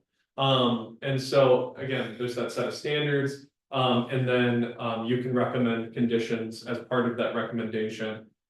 If desired, and again, provided that it's to follow these standards more closely that are provided to you. So again, it's formalizing a process for reviewing murals and public art that we have not had previously. And you saw that with the first mural where we weren't really sure what to do. And so this just clarifies how to review it and who will review it and what steps we'll take. Staff, Appearance Commission, village board. I like. And so your question, back to your question, it looks like this is going to the murals and public art is proposed to go to the village board after. Mhm. So that would just be a recommending body and the village board would have final approval. Just one quick question. When Sure. you think about standards, so when we look at Dave's Hot Chicken and you Google the other restaurants that have similar, I would say graphics, this one right here it's over the top. So will there be a standard where you have to, where we could look at and weigh in on the design to make sure that it's not as complex as what's here? So, cause if you look at the ones in California, it's minimum graphics, more wood and texture and glass. It looks cleaner. It doesn't look like, maybe some kids came out and tagged the building. So how do we give it a standard where we're not sounding biased? How would you suggest including some sort of language? I mean, I think you can look at some of these standards, like the located in a manner architecturally appropriate, which I think was one of the complaints because it's covering doors and frames and then also for the size, scale and orientation. I mean, I think there's an argument there that it's like you said, over the top, that it doesn't meet the scale of the building. Which number is that under? That's number 5.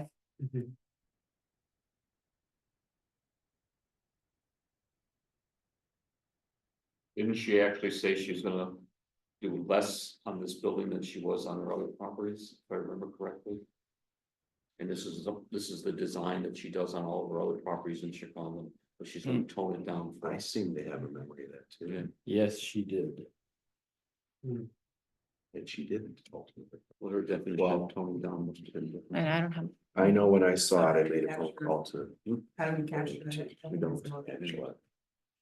I think the terminology is what we're. Again, to echo Angela's points, the standards at least provide a framework where we can start to look at those with again, there's some Yeah. level of subjectivity to that, but it's still, there's a set of standards we can fall back on to saying these are things we want to promote. The architectural compatibility, you know, if you're proposing artwork, is it accessible, is it visible, you know, things like that, things we would want to see if somebody was creating a mural or a public art installation. Now, with the new code, if that Dave's Hot Chicken moves out, does that have the requirements that it has to be brought back to 180 days and abandoned? yeah, it would. Well, it's not a sign, Right? the painted, mural. it's a mural, it's not a sign. Mural or public art? One of, We wouldn't require the removal of a mural, and again, a mural is a commercial messaging. It's not a sign. but you have it in the sign code.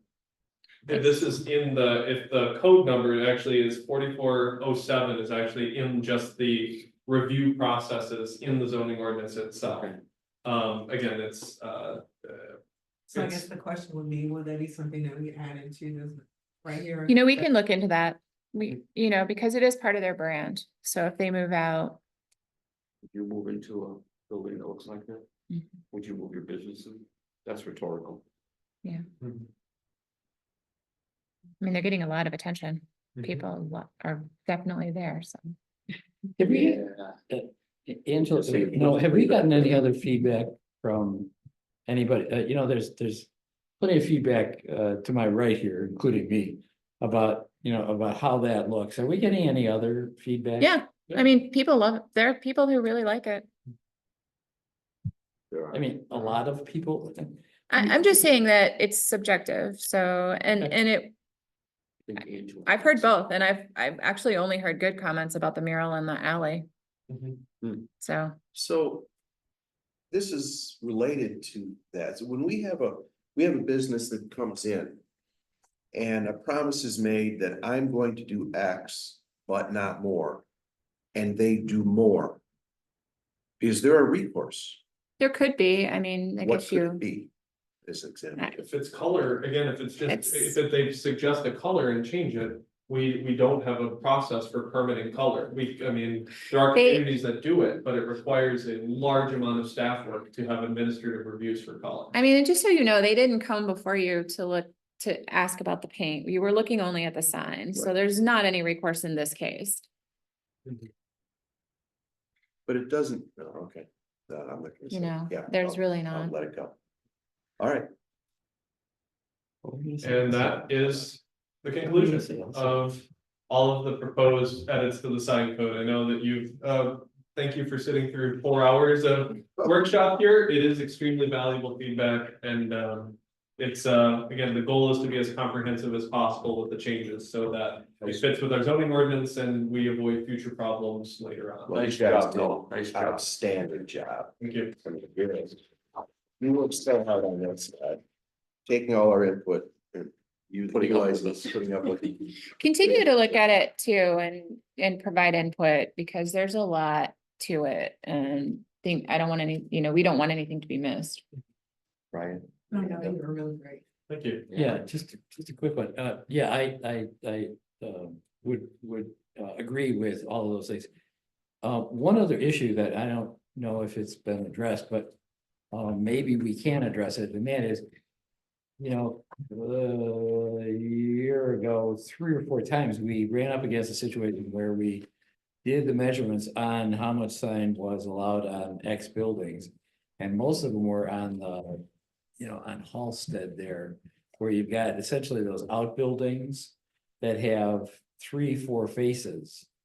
And you're taking the, you know, which facade are you making the, and I had a very difficult time myself, you know, saying, okay, the facade that's facing Halsted, you do the computation on that, and then that is the amount of square footage you have for the entire 4 faces of that building.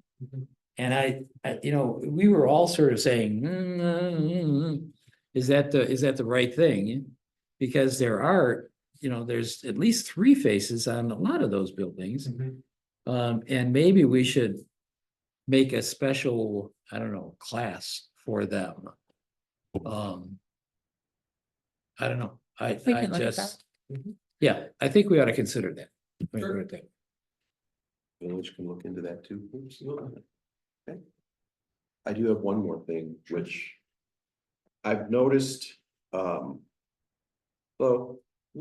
I've noticed this several times over the years, but when a business has left and a new business might be coming in or might not be coming in, this goes under appearance. And maybe this is old business, I don't know. There's butcher paper all around the front of it, and it just sits there for a long time. There is a business right here that's that way right now. It's across from the skate shop. How long is that allowed? Or do we need to regulate that or have something about that? So that kind of Because- falls under the Like building, Domino's was, right? Yeah. falls under the building permit, they put that up when they're doing construction inside. The gobble dogs should be done by now, you would think, but they still have that up there and, I don't know if that would kind of be a code enforcement question, I guess, how long we allow that to stay up there. Cause I've seen No, I places know. with it for 6 months and longer. And I feel like that they just really keep doesn't look good. extending their permits and I'm not sure. There's how we can there's speed 'em not up. Much we can do about that then, I guess. Yeah. So there is something that can be done, right? I mean, we see it here. You guys are doing it already by taking item for sale from other shops and putting them, especially along here on Ridge Road. But you're filling up those empty windows with other things that help other buildings throughout and it's a fairly low cost temporary resolution. When I started seeing those things, I was very impressed. Like that a lot. So I don't know, maybe there's something that That's you. similar that can be done. Except that. Did you do that? Yes, I did the Hallmark.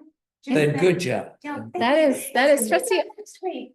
I figured there's no more snow than. Hopefully, it's coming down next week. But I agree with you. I mean, it became. It does make a difference. Mongolian beef. Yeah, they yeah, own the yeah. building now, Yeah, yeah. right? They are going to own, where the real estate closing is Monday. Fantastic. Then they can put something nice up. Yeah. Especially as. But yes, the that's, warm weather turns. And people are gonna be out more, it'd be great to have cohesiveness, Yeah. with the signage and how, each business presents itself. I wonder if we could do something where the village has a standard like paper that they put up. Yeah, I've seen That- it. in the- Right, for. I've seen it in other- This is great. Vote for that. to- But I mean, even non-village owned properties, if we just give them Mhm. yeah. Can you just do an introduction? I remember Dino, but. Right? Yes. Yes, nice to see you again. I'm Elisa Opid. I'm the executive director for the Homewood Business Association. And then after this next election, I'll be rolling off as your trustee. No, she's a trustee. Trustee now, right? Yes. Yeah. Yes. I think, I have one more thing under new business, maybe. Okay, Is there an I can wrap up update the on site plot motion du here. jour? Anything going on? What's going on with that? Plot What, du jour, the restaurant, What's the question? plot du jour, is that what it's called? Oh, the Mitchell Yeah, and what's going on Michaels. with that? You see they're coming soon sign up? Yeah. Are there Yeah. Signage also, or They for us to will, look at, they will, I guess. I haven't seen anything for their You know signage anything yet. about the place? What is it? Yeah. It's just soup of the day, du jour, food of the day? Oh, it sounds like. it's Can't talk about it? cafeteria Style, right? I think it It's is. cafeteria style. They have a business in Chicago already, and they're bringing it here. And I am eagerly awaiting because they're supposed to have the best, peach cobbler. They do. I make the best beef cobbler. Bring that next meeting? I can't. Well, then bring it Really speaking. Don't do any speaking. The old grape and grape. Yeah, the old grape and grain. All right, that's all I got. Does anybody else have anything they want to add before we adjourn? All right, do I have a motion to adjourn at 7:50? Motion. Second? Second? Who, All right, roll who was the call. first? You know what? All in favor, say aye. Aye. All opposed? Oh, I gotta do Yeah. that. Adjourn. We are adjourned, 7:45. What were you asking? That's fun. I was gonna say, should we mention that there's an Uh, appointment to the commission on the agenda on Tuesday? I mean, this Next is a. meeting, I guess we'll. You should send have out seen the some last meeting. Because I don't have any information about her, uh, the new, Tons and words. there will be a new commission there, she'll be appointed at the next board meeting. I don't know anything about, I should have looked it up and I didn't. We will be.